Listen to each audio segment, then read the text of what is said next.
반갑습니다.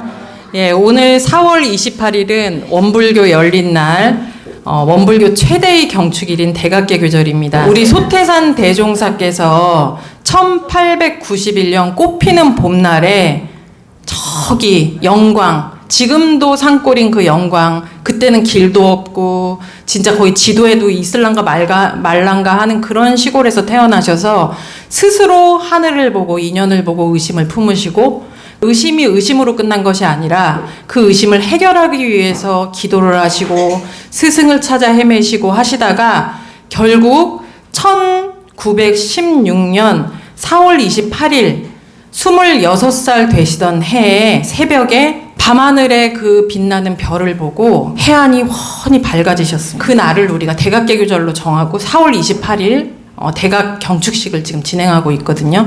만약 소태산 대종사께서 이날 진리를 크게 깨닫지 못하셨다면 이 새 시대의 세종교인 원불교가 이 땅에 생길 수 있었을까요? 우리 원불교가 이 땅에 생길 수가 없었어요. 대각을 하지 못하셨다면. 그렇기 때문에 원불교에서는 교조이신 소태산 대종사님의 탄생일을 경축하기보다는 소태산 대종사께서 깨달음을 얻으신 그 대각의 날 4월 28일을 원불교 열린 날로 정하고 매년 여러 경축 행사를 진행하고 있습니다. 소태산 대종사께서 우주의 진리를 탁 깨달으신 후에 이 우주의 진리가 이렇게 작용되고 있구나, 이것을 한마디로 말씀을 하셨거든요. 자, 다 함께 읽어보겠습니다. 만유가 한 체성이며 만법이 한 근원이로다. 이 가운데 생멸 없는 인과 보응되는 이치가 서로 바탕하여 한 뚜렷한 기틀을 지었도다. 대각일성에 대해서 제가 적어도 4주 이상은 말씀을 드렸던 것 같은데, 자, 질문을 드리겠습니다. 만유가 한 체성이다 라는 것은 무슨 뜻일까요? 자, 옆 사람 보세요. 너는 너, 나는 나. 아이고 나보다 못생겼네. 아이고 나보다 이쁘네. 아이고 나보다 부자네, 배 아프네. 막 우리 이러고 살잖아요. 우리 중생의 시각에서는 너는 너고 나는 나가 분명히 있잖아요. 그런데 진리적으로 크게 전체를 바라보면 우리가 이 지구라는 한 덩치로 서로 은혜를 주고받기도 하고 서로 미움을 주고받기도 하며 결국에는 네가 나고 내가 너인 그런 관계로 공존하고 있다라는 사실을 지금 말씀하신 거예요. 자, 두 번째, 불생불멸한다. 이건 무슨 뜻이라고 그랬어요? 예? 중도님, 죽으면 어디로 가나요? 네? 천국 가요? 나라에서 틀리겠지. 예? 믿음을 잘하면 천국 가는 거지. 아이고 땡땡땡땡. 죽으면 어떻게 돼요? 정도님, 죽으면 어떻게 돼요? 새로 태어남을 준비하겠죠. 그러죠. 죽음에 머물면서. 이것은 우리가 믿고 안 믿고의 그 문제가 아니에요. 믿는 사람은 천국 가고 믿지 않는 사람은 지옥 간다? 믿는 사람은 불생불멸, 계속 나고 죽고를 하고, 믿지 않는 사람은 그냥 끝이다. 이런 개념이 아니에요. 내가 믿던 안 믿던 진리를 깨달은 사람 입장에서 보니까 우리 입장에서는 어떻게 보여요? 이 생이 끝인 것처럼 보이잖아요. 생각도 안 나잖아요. 전생 생각도 안 나고, 미래 생이 내가 또 이게 생각이 안 날 건데, 미경님이 내가 이 생 산 거 생각도 안 날 텐데 그럼 그게 나라고 할 수 있나? 라고 하면서 우리 눈에서는 지금 이해가 안 가지만 진리적으로 깨달은 입장에서 바라보면 결국에는 우리가 어떻게 존재하고 있냐, 나면 죽고 생사를 하면서 계속 반복되고 있다라는 거예요. 근데 그 반복의 기간이 몇 번 반복하는 거예요? 100번, 10,000번, 1000번, 억 번을 반복하는 게 아니라 끝도 시작도 없이 불생불멸한다. 그러니까는 이 진리를 아는 사람 입장에선 뭐예요? 우리 중생의 눈에는 분명히 생과 사가 있지만 생사가 없다는 거예요. 뭐만 있어요? 생사가 없고 뭐만 있어요? 변화만 있습니다. 변화. 제가 이도근 교무가 죽는 게 아니라 죽는 것처럼 느껴지잖아요. 제 입장에서는. 그런데 그냥 이 생에는 이런 모습으로 저런 마음으로 이렇게 살다가 또 다음 생에는 이 모습 이 모습. 근데 이게 다음 생까지 갈 필요 없이 우리가 이번 한 생만 바라보고도 생각해 볼 때 10살 때의 제국님과 지금의 제국님이 변화됐잖아요. 하루하루 죽고 나고 끝이 아니었잖아요. 늘 자고 일어나고 먹고 싸고 하면서 변화되는 과정만 있었을 뿐이잖아요. 이것을 우리는 이 한 생에서는 그렇게 바라볼 수 있는데 이것을 죽은 다음의 생에서는 어떻게 되냐를 못 바라본단 말이에요. 중생은. 근데 깨달은 성인의 입장에서 바라보면 우리가 자고 일어나고 하면서 해가 뜨고지고 하면서 변화되고 있는, 끊임없이 변화되고 있는 그 이치와 같이 그 시각을 넓혀서 영생의 기준으로 보면 우리가 죽는 것도 없고 사는 것도 없고 계속 변화되고 있다.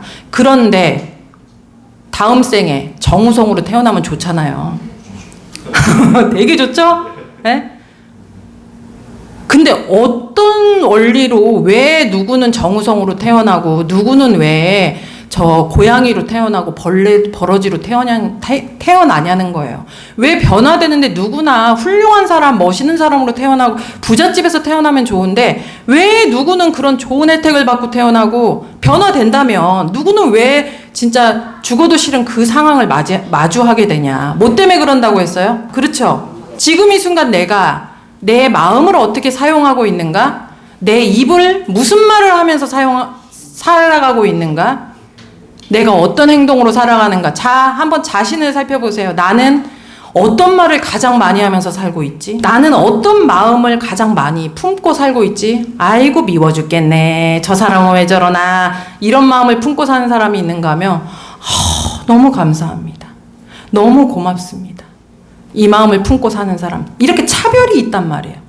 근데 그 내 지금 당연히 내 입장에선 그렇게 살 수밖에 없어서 그렇게 사는 것인데 그 결과에 따라 내 미래가 계속 변화되어 간다라는 그 진리를 말씀하시면서 대종사님께서 이 불생불멸 인가보응되는 진리를 믿고 깨달아 아는 것이 이 세상 그 무엇보다 가장 시급한 일이라고 하셨어요. 이 진리를 우리가 왜 알아야 될까요? 현승님, 이 진리 모르고도 지금까지 잘 먹고 잘 살았는데 이 진리 왜 알아야 돼요, 도대체?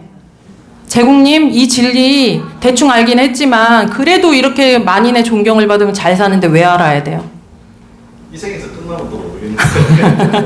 제 특징이 뭐였냐면 제가 어릴 때부터 유년 시절부터 친구들을 집에 불러서 음식을 해주는 걸 굉장히 좋아했어요.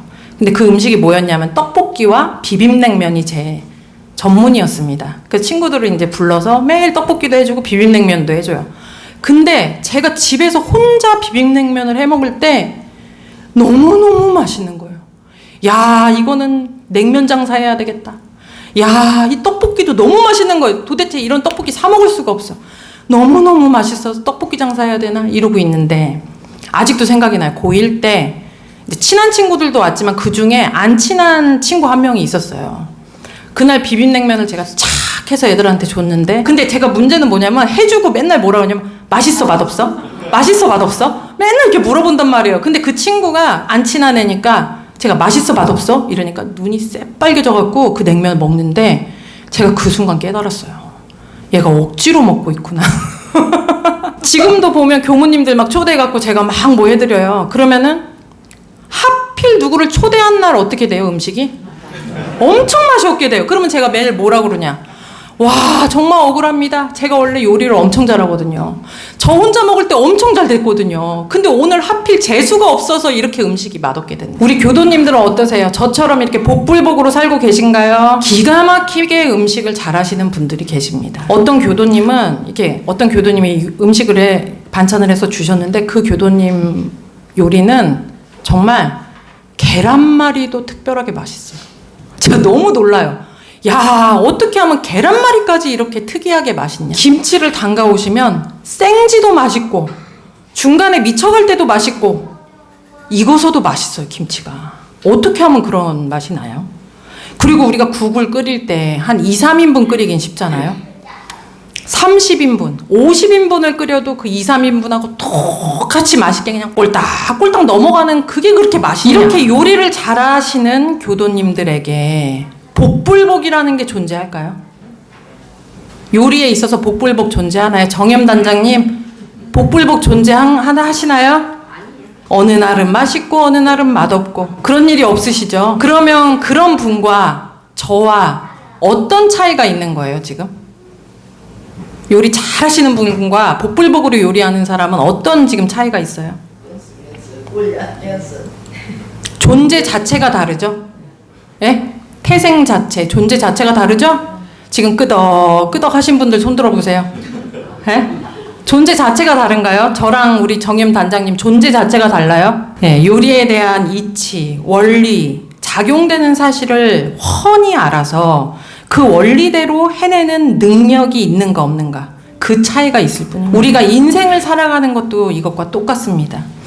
어떤 사람은 인생을 복불복으로 살게 돼요. 아이고 오늘은 운이 좋을란가, 아이고 오늘은 운이 나쁠란가, 아이고 내가 다음 생에는 어떻게 부자로 좋은 집에서 멋있게 태어날란가, 아이고 또 다음 생에 재수 없어서 내가 바퀴벌레로 태어나면 어떡할란가. 복불복으로 사는 인생은 알고 보면 늘 초조하고 불안할 수밖에 없어요. 소태산 대종사께서는 이러한 우리 중생들의 삶을 파랑고해다라고 설명을 하셨어요. 뭐라고 하셨다고요?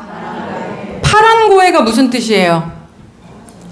몇 번 말씀드렸죠? 저기 폭풍 치는 바닷가에 우리가 다 떠내려가면서 아이고 나 살려 하면서 그 바닷가에 막 허우적거리면서 막 퍽퍽퍽 막 이러면서 막 죽겠네 하면서 그렇게 살고 있다는 거예요. 우리가 중생들 입장에서는 삶의 고통이 당연한 것이다, 이것이 인생이다 라고 생각하는 경우가 참 많습니다. 저같이 요리를 못하는 입장에서 주변 사람들이 다 저처럼 요리를 못하고 요리를 복불복으로 하는 거야, 이게 당연한 거야 라고 말을 하면 제가 어떻게 생각할 거예요? 이렇게 요리 못하는 게 당연한 거구나 이렇게 생각할 수밖에 없잖아요. 우리 인생을 보세요. 옆 사람 보세요. 아이고 이 사람도 진리를 모르고 복불복으로 살고 있고 이 사람도 복불복으로 살고 있어요. 지금 다 우리가 복불복으로 살고 있어요. 진리를 모르고. 그러다 보니까 아 이렇게 인생은 고통 속에 사는 것이 당연한 것이다, 이것이 인생이다 라고 생각하기가 참 쉽습니다. 그런데 진리를 깨달은 성현들이 볼 때는 우리들의 이 삶의 고통이 당연한 것이 아니다, 그 고통의 바다에서 벗어날 수가 있다라고 하셨습니다. 어떻게 벗어날까요? 우리 살면서 너무 고통스러운 일들이 많잖아요. 예? 생로병사의 고통. 이거 다 지금 목전 앞에 와 있습니다. 지금 병원에 누워 계신 분들 보고 아이고 어쩌노 할 게 아니라 내가 지금 내일 모레 그런 일이 생길 수 있고, 죽음의 고통, 다시 나는 것에 대한 문제, 그리고 우리가 살다 보면 싫어하는 사람하고 같이 살 수밖에 없는 운명이 있죠. 싫은 사람과 같이 있어야 되는 고통. 또 너무너무 사랑해, 너무너무 좋아, 그렇다고 영원히 같이 있나요? 부득이하게 헤어질 수밖에 없는 고통, 내가 원하는 것이 분명히 있는데 그것을 얻지 못하는 고통, 그리고 내 탐욕과 집착으로부터 보는 족족 여러 번뇌망상과 고통이 일어나게 됩니다. 이런 고통 속에 사는 것이 당연한 것이죠? 예? 당연한 것인가요? 인생이 그런 것인가요? 중생의 입장에서는 그렇게 살 수밖에 없어서 그렇게 사는 것이지, 저 이 길의 바닷가에 빠져서 허우적거릴 수밖에 없으니까 그렇게 사는 것이지, 거기서 분명히 빠져나올 수 있는 길이 있다라는 거. 그래서 인생을 살아갈 때 가장 시급한 문제가 진리를 깨달아 아는 것입니다. 진리를 깨달아 아는 거. 그러니까 이 길의 바닷가에 내가 막 빠져서 허우적대고 있는데 여기서 벗어나기 위해서는 어떻게 벗어날 수 있는지 이 전체적인 이치를 알아야 그 방향과 길을 정할 수 있잖아요. 근데 이 진리를 어떻게 하면 깨달을 수가 있어요? 가만히 있으면 깨달아지죠? 그러면 어떻게 해야 돼요? 진리를 깨닫는 데는 두 가지 방법이 있습니다. 첫 번째는 내가 스스로 우리 대종사님처럼 의문을 일으키고 또 고행을 하시고 적공을 하고 입정에 드는 그 세월을 300생 이상 내가 닦으면 돼요. 아무것도 안 하고 그것만. 그러면 진리를 깨달을 수 있어요. 그렇게 하실 건가요? 아니면 두 번째 방법이 있어요. 이미 진리를 깨달으신 분께 내가 그 방법과 노하우를 배우는 것입니다. 원불교에 오시면 자 앞을 보세요. 일원상이 모셔져 있습니다. 왜 저 일원상이 모셔져 있죠? 일원상의 뜻이 뭐예요? 저 원상은 참 일원의 진리를 알리기 위한 표본이다라고 하셨어요. 소태산 대종사께서 깨달음을 얻으시고 진리를 깨달으셨잖아요. 근데 진리를 어떻게 설명을 다 할 수가 없고 어떻게 할 수가 없으니까 진리는 이거다라고 이 진리에 대한 모습을 이렇게 형상화해서 일원상으로 표현을 하셨습니다. 비하건대 손가락이 달을 가리킴에 이 손가락이 참달은 아닌 것과 같다라고 하셨어요. 그러니까 이 말씀 뭐냐면 제가 교도님들로 하여금 달을 보게 하기 위해서 교도님들 저기 달 보세요 이렇게 얘기를 했단 말이에요. 그러면 뭘 봐야 돼요? 예? 이 손가락의 방향을 따라 달을 봐야 되는데 사람들이 뭘 봐요? 요것만 보면서 달이 어디 있어요 이렇게 얘기를 한단 말이에요. 일원상의 의미는 뭐냐면 지금 진리를 가리키는 손가락이라는 거예요. 그러니까 우리 교도님들께서는 원불교에 다니시면서 그냥 일원상 이러는 것이 아니라 일원상이 지금 가리키는 진리가 무엇인지 그것에 대해서 내가 화두를 갖고 연마를 하고 공부를 해나가야 되는 것입니다. 일원상이 가리키는 진리가 이제 여러 방면으로 말씀을 드릴 수 있는데 크게 두 방면으로 말씀을 드릴 수 있어요. 첫째는 이 우주가 어떻게 작용되는지에 대한 진리. 이 우주는 어떻게 작용돼요? 만유가 한체성이다. 우린 하나로 존재한다. 그리고 불생불멸한다. 이 안에서 없어지지 않고 계속 변화되고 있어요. 변화되는데 어떤 원리에 의해서 변화돼요? 내가 신구의 삼업을 사용한 대로 인과대로 변화가 되고 있다. 이 의미, 첫 번째 진리에 대한 그쪽을 지금 가리키고 있어요. 일원상이. 두 번째는 뭐냐면 우리가 진리 안에서 살아가잖아요. 살아가는 데 있어서 나라는 것이 존재하잖아요. 각자 나를 한번 살펴보세요. 이 진리의 한 요소로서 내가 존재하고 있는데 나라는 존재란 어떤 존재인가? 오늘은 그 중에 이제 나라는 존재에 대해서 간략하게 포커스를 맞춰서 말씀드리겠습니다. 원불교 교전의 교리도를 보면 일원상이 딱 그려져 있고 그 밑에 진리에 대한 간략한 설명이 있거든요. 이제 교전 많이 보신 분들은 아실 거예요. 그 내용이 뭐냐면 여기 밑에 검정 글씨입니다. 다 같이 읽어보세요. 이러는 법신불이니 우주 만유의 본원이요 재불재성의 시민이요 일체 준생의 본성이다. 이것은 이 일원상 교리도를 보면 일원상 아래에 일원상의 진리를 간략하게 요약한 내용입니다. 오늘은 이제 다른 생각하지 마시고 이것을 한번 거꾸로 읽어보겠습니다. 밑에서부터. 일체 중생의 본성은 재불재성의 시민이요 우주 만유의 본원이요 일원이고 법신불이다. 이게 같은 말일까요? 이꼴 관계이기 때문에 이건 같은 말이에요. 2 더하기 2는 4다. 이렇게 말할 수도 있지만 4는 2 더하기 2다. 이렇게 말할 수도 있단 말이에요. 그래서 일체 중생의 본성에 포커스를 맞춰서 설명을 해보면 내 본성이 나라는 존재는 이미 법신불이다. 내 본래 성품이 우주 만유의 본원이다. 내 본래 성품이 부처님의 마음자리와 같다라는 의미입니다. 나에 대한 설명, 우리 미경님이 어떤 존재인지에 대해서 지금 설명하고 있는 거예요. 제가 전에 한번 말씀드렸는데 늑대에게 키워진 늑대 소녀 이야기 저번에 말씀드렸어요. 어떤 외국에서 몇십 년 전에 늑대에 의해서 키워진 두 자매를 발견을 했습니다. 구조 후에 이제 인간으로 당연히 살게 해야 되니까 인간으로 잘 살아가도록 하기 위해서 국가에서 지원을 해서 이 두 자매를 늑대한테 키워진 자매에서 늑대처럼 행동을 해요. 이 자매를 이제 국가에서 보호를 하면서 인간의 그런 능력을 회복시키기 위해서 여러 교육을 시켜요. 9년에 걸쳐서 직립하는 법, 막 의사소통하는 법 이런 교육을 시켜요. 어떻게 됐어요? 둘 다 시름시름 앓다가 죽었습니다. 시름시름 앓다가 죽어버렸어요. 먹을 거 잘 주면서 따뜻한 곳에서 인간으로서의 사회화 학습을 시키고 있는데 다 죽어버렸어요. 학자들은 이 사건과 같이 사람이 인간과 격리된 환경에서 성장을 하게 되면 사회화 교육을 하더라도 인간과 소통하는 능력을 쉽게 갖추지 못하는 현상을 모글리 현상이다라고 이름을 지었습니다. 모글리 현상. 이미 내가 늑대로 이렇게 자란 게 너무 습관이 돼버리면 인간인데도 인간으로서 살게 연습을 시킬 때 그냥 너무 고통스러워서 시름시름 앓다가 죽어버렸다니까. 이 늑대 소녀의 존재는 뭐죠? 원래 존재? 늑대예요, 사람이에요? 사람입니다. 그런데 이미 마음과 생각과 행동이 늑대에게 맞춰서 길들여지다 보니까 사람답게 사는 능력을 잃어버렸어요. 사람으로 사는 것보다 어떻게 사는 게 더 편해요? 늑대로 사는 것이 훨씬 편한 입장이 되었고 사람답게 사는 것이 너무 힘들었어요. 저는 이 늑대 소녀 영상을 종종 이제 시청을 합니다. 그리고 이 영상을 볼 때마다 내가 그리고 우리 모든 중생이 이 모글리 현상을 겪고 있구나라는 생각을 하고 있어요.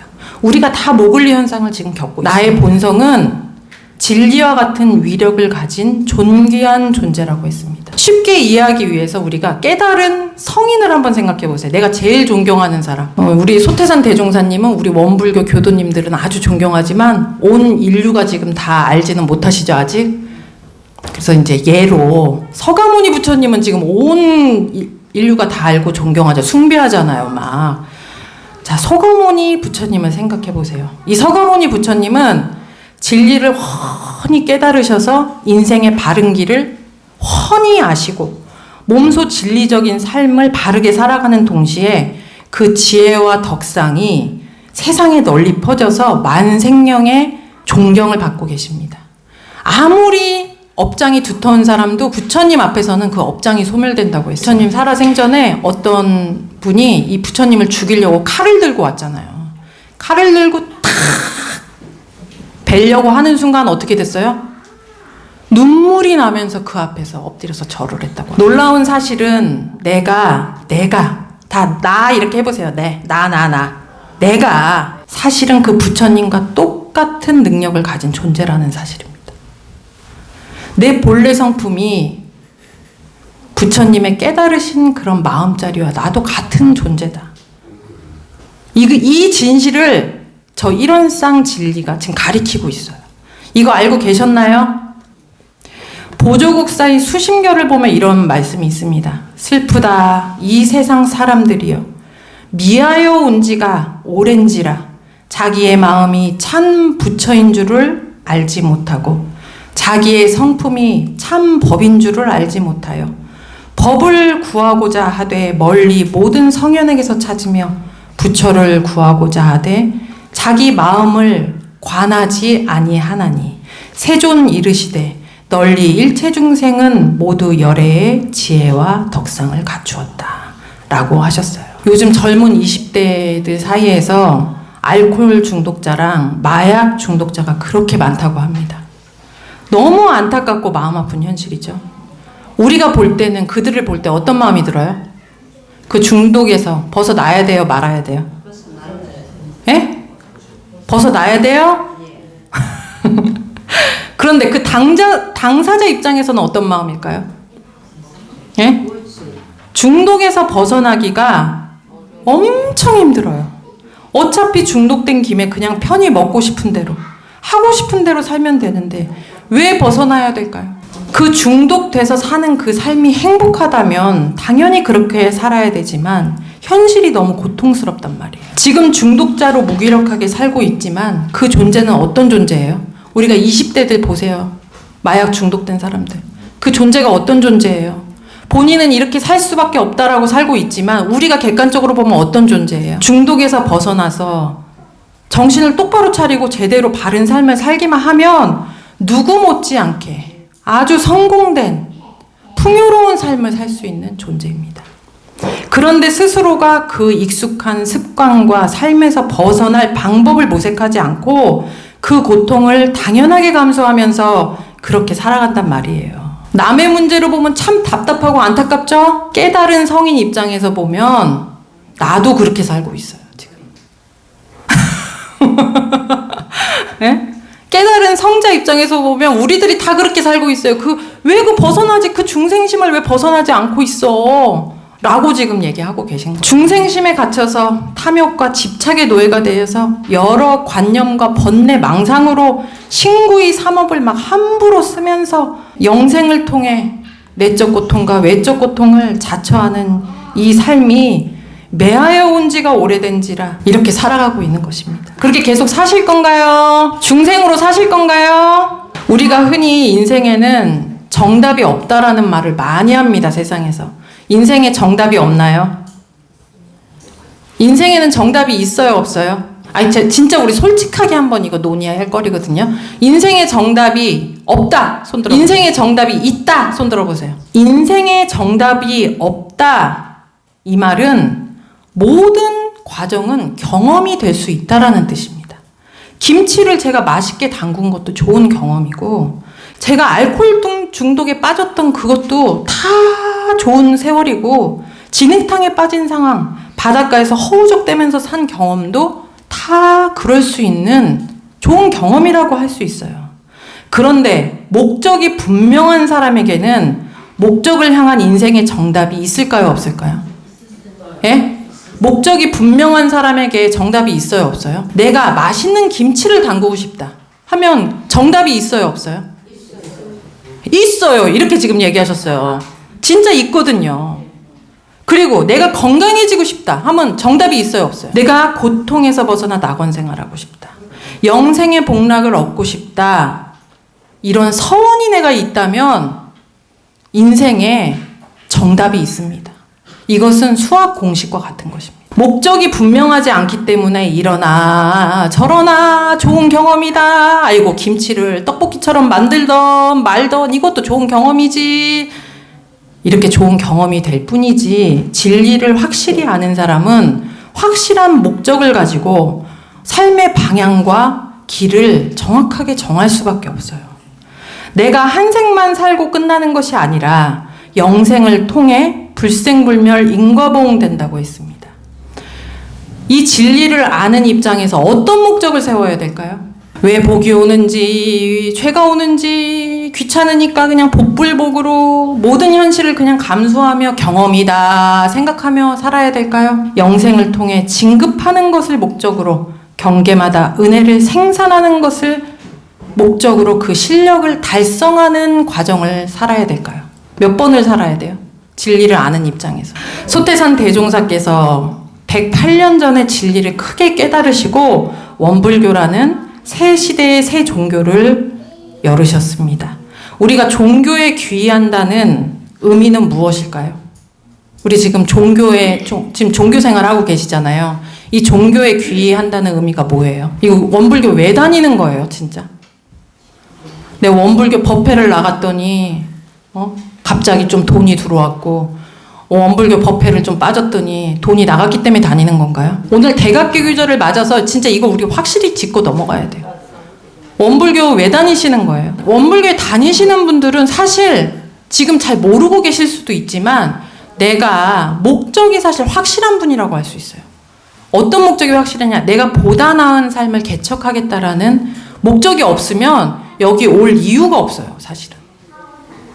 그런데 원불교에 그냥 소속된다고 해서 저절로 내 인생이 활짝 펴가는 것이 아니라, 우리가 진리를 배우는데 이 진리를 바르게 깨달은 바른 스승을 내가 모시고, 그 스승을 통해서 내가 스스로 진리 깨닫기 힘드니까 그 스승을 통해서 진리를 배우고 인생의 바른 방향과 길을 찾아서 그 길대로 나를 이끌어가는 연습을 하기 위해서 우리 원불교에 다니고 있는 것입니다.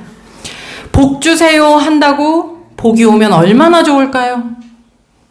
그냥 한 생으로 끝이라면 얼마나 좋을까요? 그렇다면 인생을 내 생각대로, 내키는 대로, 하고 싶은 대로, 마음 나는 대로 편하게 살면 되지만 진리가 그렇게 호락호락하지가 않기 때문에 내가 이 생에 선택한 모든 것들이, 모든 방향이, 모든 내가 밟아온 길이 결국에는 내가 책임져야 되는 결과가 되어서 내가 마주할 수밖에 없기 때문에 당연히 어떤 원리로 이 우주가 운행되고 있는가, 그 진리를 내가 배워서 깨닫기 위한 삶을 살 수밖에 없고, 또 그 진리의 바탕에서 바른 삶의 방향과 길을 찾아야 되고 지금 나의 마음과 말과 행동을 바르게 사용해 나가는 삶을 살 수밖에 없는 것입니다. 그렇기 때문에 이 진리를 깊게 탐구하고 자각하는 원불교 교도님들은 무슨 서원을 갖고 있어야 돼요? 맞습니다. 성불재중 해보세요. 시작. 성불재중의 뜻이 뭐예요? 부처를 내가 부처의 인격을 이루고 모든 옆 사람 다 함께 내가 재중을 향해 간다. 이 세상을 사는데 나만 부처의 인격으로 나만 잘 산다고 우리가 잘 살아갈 수 있어요? 만유가 한 체성이라고 했어요. 나뿐이 아니라 옆 사람들 보세요. 같이 공부합시다. 합장해보세요. 시작. 같이 성장해야 됩니다. 우리가 이제 부부간에도 한 번만 교당에 나오시는 분들이 있거든요. 교당에서 불공하는 법, 마음 공부하는 법 막 설명을 드려요.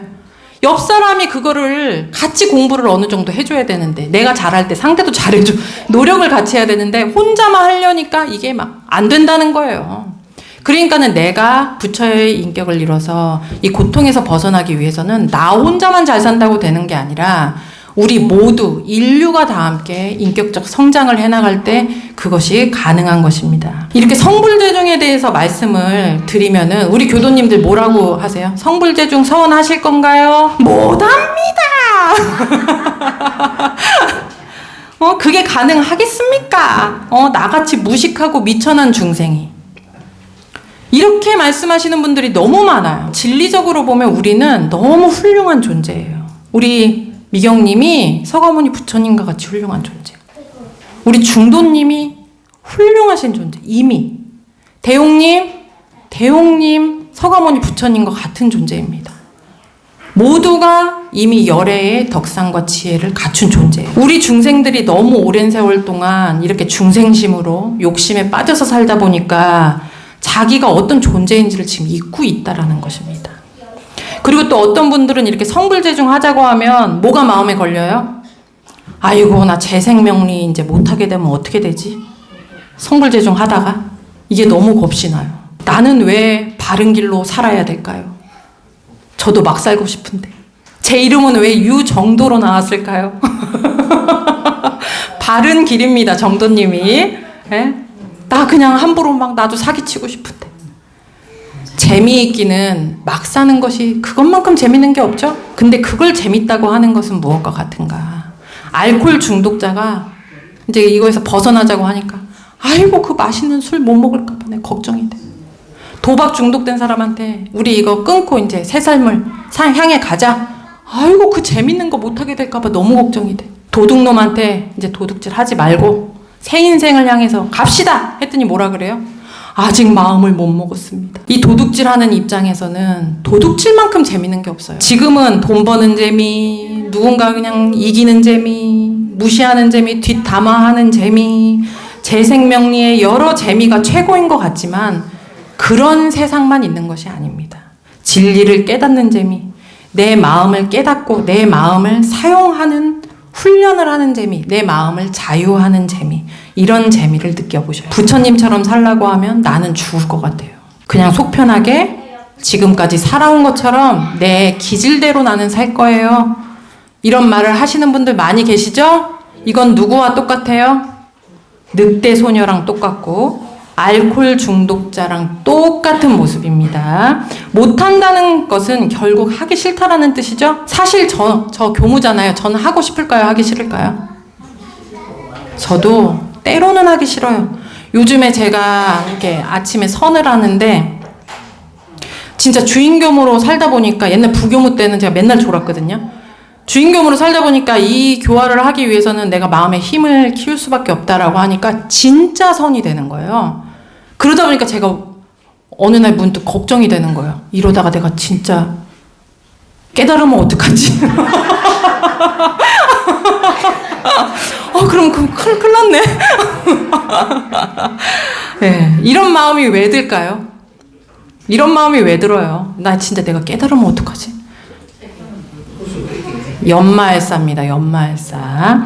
다시 강조해서 말씀드리면 성불재중을 향해 갈 것이다라는 의미는 특히 원불교에서 성불재중을 서원한다는 의미는 세간생활 모든 세간락을 접고 산속에 들어가서 수행정진만 해라 라는 말이 아니라 생애 계획을, 내 인생의 계획을 이 한 생에 국한하지 않고 영생을 바라봐서 계획을 해라라는 거예요. 바른 스승에게 진리에 대한 배움을 꾸준히 얻어서, 우리 원불교 교도님들의 스승님은 누구예요? 저 오른쪽 보세요. 진리를 오늘 4월 28일 깨달음 얻으신 대강열애인 소태산 대종사님입니다. 이런 바른 스승님의 가르침으로 공부를 해서 나라는 존재를 지금의 수준에 그냥 방치하지 말고 더 나은 인격적 존재로 길들여 가겠다라는 말씀입니다. 제가 요즘 들어서 이 원불교 교법이 정말 위대하구나라는 생각을 하고 있어요. 요즘 종교를 보면 어떤 식으로 교화를 하죠? 특별한 사람과 그냥 평범한 사람들 이렇게 나눠서, 특히 사이비 종교를 보면 나는 메시아다, 내 말을 따라라, 내 명령을 따라라, 그래야 구원받을 수 있다, 이렇게 가르치는 곳들이 굉장히 많은데, 우리 원불교 일원상은 뭘 지금 가르치고 있어요?